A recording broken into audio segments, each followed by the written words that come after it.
नमस्कार दोस्तों, मेरा नाम है आकाश और आप देख रहे हैं पाठशाला ऑनलाइन क्लासेस। दोस्तों 69,000 शिक्षक भर्ती में 22,000 सीटें जुड़वाने के लिए लगातार धरना प्रदर्शन चल रहा है। 22,000 सीटों के लिए 120 दिन से ज़्यादा हो गया। यहाँ पे लखनऊ निषादगंज SCRT मैदान पे धरना प्रदर्शन करते हुए कई अभ्यर्थी ऊपर टंकी पे भी बैठे हुए हैं। लगातार आप देख रहे होंगे कि इस मुद्दे को उठाया जा रहा है, लेकिन सरकार की तरफ से सिर्फ आश्वासन मिल रहा है। लगातार ऊपर भी बैठे हुए टंकी पर कई दिनों से अभ्यर्थी और लगातार यहाँ पे धरना प्रदर्शन चल रहा है। 21 अक्टूबर 2021 को महाधरना आयोजन किया गया था। उसके बाद पुलिस ने लाठीचार्ज करते हुए कई अभ्यर्थियों को जेल में डाल दिया है।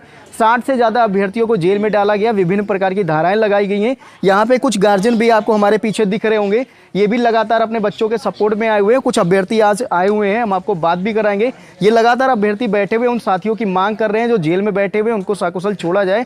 और यहाँ पे इन लोगों की मांग यही है कि 1,37,000 सीटें जो भरने का जो सुप्रीम कोर्ट ने ऑर्डर दिया था, सरकार ने भी कहा था कि योग्य अभ्यर्थी मिलते ही सीटें भरी जाएंगी, लेकिन 2018 से लेकर 20-21 निकला जा रहा है, लेकिन सरकार की तरफ से कोई भी आश्वासन नहीं मिल रहा है। सिर्फ अगर कोई जाता है यहाँ से मिलने के लिए तो उनको सिर्फ बोला जाता है कि काम चल रहा है। पिछले 4 महीने से कौन सा काम चल रहा है ये हमको भी नहीं पता है, ये सरकार को पता है कौन सा काम चल रहा है 22,000 सीटें जुड़वाने के लिए, ये तो किसी को भी नहीं पता है। जब भी अभ्यर्थी जाते हैं SCRT में DG महोदय से बात करने या किसी मंत्री से मिलने तो सिर्फ यही कहा जाता है कि आश्वासन दिया जाता है कि काम चल रहा है। हम जानेंगे कुछ अभ्यर्थी से। सर, आप कहाँ से आए हुए हैं?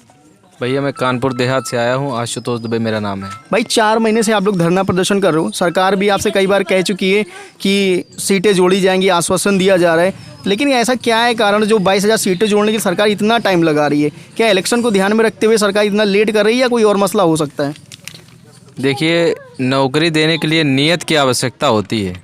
अगर किसी की नियत में खोट है, उसको लग रहा है कि हम सीट नहीं देना चाहते हैं, तो वो फिर नहीं देगा।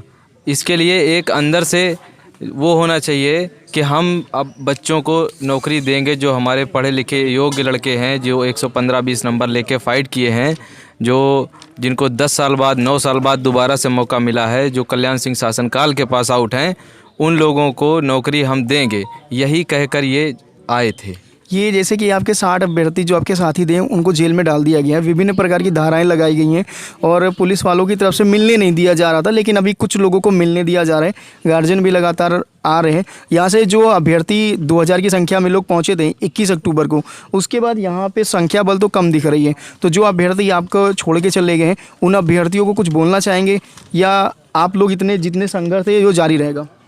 देखिए, जब देश आज़ाद हुआ था तो उसमें पूरा देश पार्टिसिपेट नहीं किया था, उसमें कुछ लोग ही पार्टिसिपेट किए थे और देश आज़ाद हुआ था। हर कोई शहीद भगत सिंह नहीं बन गया था, हर कोई गांधी जी नहीं बन गया था।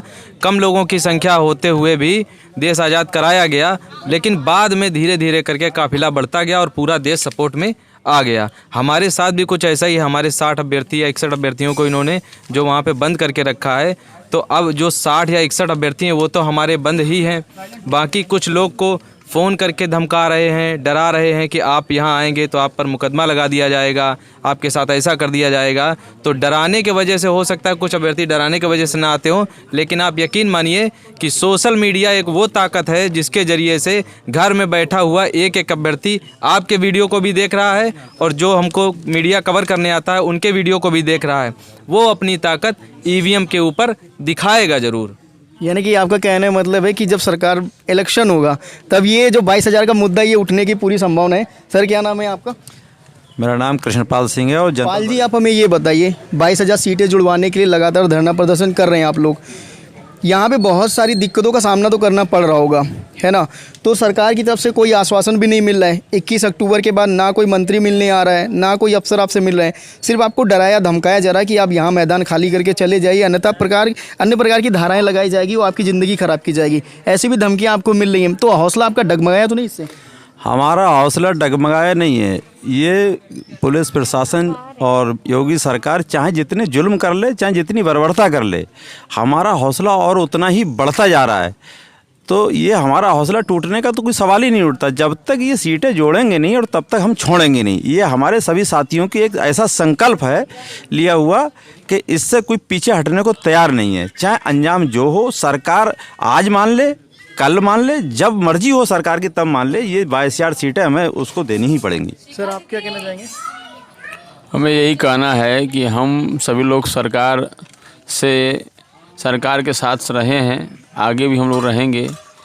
यदि सरकार हमें सीटें नहीं देना चाहती है तो कम से कम माननीय मुख्यमंत्री योगी आदित्यनाथ जी से निवेदन है कि वो हम लोगों के बीच में आकर के यह कह दें कि मेरे पास पद है लेकिन हम आपको दे नहीं सकते, हम लोग चले जाएंगे। वो क्यों व्यर्थ में हमें इतने दिनों से यहाँ पर रोके हुए हैं, कोई आश्वासन नहीं दे रहे हैं। और नहीं तो हमारे भाइयों को के साथ बेरहमी की गई है, उन्हें जेल भेजा गया है, उन्हें तमाम लगभग 14 धाराओं में उन्हें जेल भेजा गया है। ऐसा कृत्य जो है कहीं न कहीं हमारे प्रदेश के नौजवानों के साथ बहुत बड़ा अन्याय है। मैं माननीय मुख्यमंत्री से निवेदन कर रहा हूँ, कृपया ऐसा न करते हुए हम लोगों के साथ न्याय करें। यदि संभव हो तो आप हमें नौकरी दें, अन्यथा की स्थिति में आप स्वयं कहेंगे कि मेरे पास पद हैं लेकिन मैं आपको दे नहीं सकता हूं, हम लोग चले जाएंगे। लेकिन बाकी और किसी की बात का विश्वास अब हमें नहीं रह गया है। शिक्षा मंत्री सतीश चंद्र द्विवेदी ने भी कहा था 22,000 सीटें जुड़वाने के लिए हम कार्य कर रहे हैं, लेकिन आज 4 महीने हो गया, कौन सा कार्य कर रहे हैं समझ में नहीं आ रहा है। तो शिक्षा मंत्री भी कई बार कह चुके हैं कि हम योग्य अभ्यर्थी को भरेंगे, लगातार आश्वासन दिया जा रहा है। फिर 21 अक्टूबर 2021 को जैसा कि आपने देखा, पुलिस ने आप लोगों के साथ बहुत ही अन्याय किया और कई लाठीचार्ज किया गया, कुछ महिला अभ्यर्थियों को घायल किया भी गया। तो ऐसे समय में आप उन महिला अभ्यर्थियों के जो कि यहाँ पे अभी भी आप देख रहे हो बहुत ही सामना करना पड़ रहा होगा, दुख कठिनाइयाँ तो आती होंगी क्योंकि आप कहीं भी एडजस्ट कर सकते हो, लेकिन महिलाओं को एडजस्ट करने में बहुत दिक्कत आती है। जी, इसीलिए तो मैं यह निवेदन कर रहा हूँ कि माननीय मुख्यमंत्री जी, मेरा आपसे करबद्ध प्रार्थना है, निवेदन है, हाथ जोड़ करके निवेदन कर रहा हूं कि यहाँ पर जितने भी हम अभ्यर्थी हैं, हम बहुत पीड़ा में अपना समय बिता रहे हैं, हम बारिश में भीगते रहे हैं, हम धूप जो है सहते हैं, हम यहाँ मौसम ठंडक आने जा रहा है, हम लोग ठंडी भी झेल रहे हैं। तमाम सारी दिक्कतों को झेल करके सिर्फ मन में एक ही उम्मीद है कि एक न एक दिन माननीय मुख्यमंत्री जी हम लोगों के बातों को समझेंगे और हम लोगों के साथ न्याय करेंगे। परंतु अब 4.5 महीना बीत जाने के बाद भी जब कोई ठोस आश्वासन हमें मिलता हुआ नहीं दिख रहा है, इसलिए हम तंग आकर के माननीय मुख्यमंत्री से पुनः एक बार निवेदन कर रहे हैं कि यदि आपको पद देने हैं तो कृपया हमें पद दे करके हम लोगों के साथ न्याय करें। अन्यथा की स्थिति में आप स्वयं जिस हिसाब से कहते कि 1,37,000 पद भरने हमें योग्य अभ्यर्थी नहीं है, उसी हिसाब से आप स्वयं आकर के बयान दे दें कि पद हमारे पास है लेकिन हम देना नहीं चाहते हैं, हम लोग चले जाएंगे, हमारा समय भी बच जाएगा और आप तनाव से मुक्त भी हो जाएंगे। कहीं न कहीं यह हमारे और आप दोनों के लिए हितकारी होगा। कृपया ध्यान दें और न्याय करें।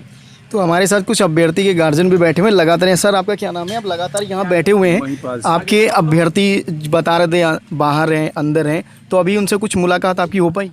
हाँ, मुलाकात करने तो लगातार जा रहे हैं उनसे। तो पुलिस वाले आपको कुछ धमकाते तो नहीं है कि यहाँ धरना खत्म कराइए वरना ज़िंदगी ख़राब कर देंगे ऐसे बच्चों की? नहीं, फिलहाल हमसे तो अभी ऐसा कोई मिले नहीं है, लेकिन किया जरूर जा रहा है बच्चों के साथ। इसी तरह से बच्चों को धमकाया जा रहा है। बच्चों से ये सब ठीक नहीं है, अच्छी बात नहीं है। अब बच्चों में तो देखो सभी तरह के बच्चे होते हैं, कुछ नरम दल के होते हैं, कुछ गर्म दल के होते हैं, कुछ जो इस तरह के गर्म दल के थे बच्चे, उन्होंने जो है कुछ मतलब थोड़ी सी बातें इस तरह की हुई जिसकी वजह से ये उपद्रव सब हो गया। तो इसका मतलब ये नहीं है कि इन्हीं बच्चों को तुमने पीटा भी और इन्हें जेल में भी डाल दिया। बताइए आपकी क्या किस संपत्ति का इन बच्चों के द्वारा नुकसान हुआ? कोई कुर्सी टूटी, कोई आपका जो है कोई बिल्डिंग टूटी, किसी आपके कर्मचारी को कोई चोट आई, कुछ आया? इन्हीं बच्चों को मारा गया और इन्हीं को जेल में डाल दिया। ये कौन सा न्याय है भाई? और आज हम अभिभावक सब ये परेशान हैं और चाह रहे हैं कि भाई अब ये बच्चे छोड़ें, अब इनकी जमानत करवाना है। हम सब लोगों को परेशान है। तो सरकार से केवल ये कहना है कि ये तो एक जायज़ मांग को लेके बैठे हुए हैं। और मेरा बार एक बार मुख्यमंत्री जी से, माननीय मुख्यमंत्री जी से ये कहना है कि आप तो धर्म के जो हैं प्रतीक हैं, धर्म का एक मतलब आधार हैं इस देश के लिए, और आप तो जो है ईश्वर की प्रतिमूर्ति हैं। मतलब आपको ये शोभा नहीं देता कि बच्चों को इतना कष्ट दिया जाए कि ये बेहाल हो जाएं और इनकी इतनी बुरी स्थिति हो जाए। अब इनमें कोई उग्र दल का अगर है या इस तरह की उग्र स्वभाव का है तो ऐसा तो बच्चों में होता ही है। तो अब हमारा कहना ये है कि अब ये पद हैं और ये जायज भी है और ये योग्य भी हैं, तो फिर इन्हें इतना थोड़ा सा आप अगर कर देंगे तो आप शासन में कुछ घट नहीं जाएगा। तो ये हमारे साथ अभ्यर्थी के गार्जियन थे। इनकी लगातार यही मांग है कि इन अभ्यर्थियों की सीटें भरी जाएं, 22,000 सीटें जो इनकी रिक्त हैं इनको भरा जाए। उम्मीद यही करते हैं कि सरकार तक ये वीडियो ज़रूर पहुंचेगा और ये अभ्यर्थियों की मांग को ज़रूर सुनी जाएगी। आपको वीडियो कैसा लगा कमेंट सेक्शन में ज़रूर बताइएगा। चैनल पर अगर नए हैं तो प्लीज़ चैनल को सब्सक्राइब करें एंड सपोर्ट करें। धन्यवाद।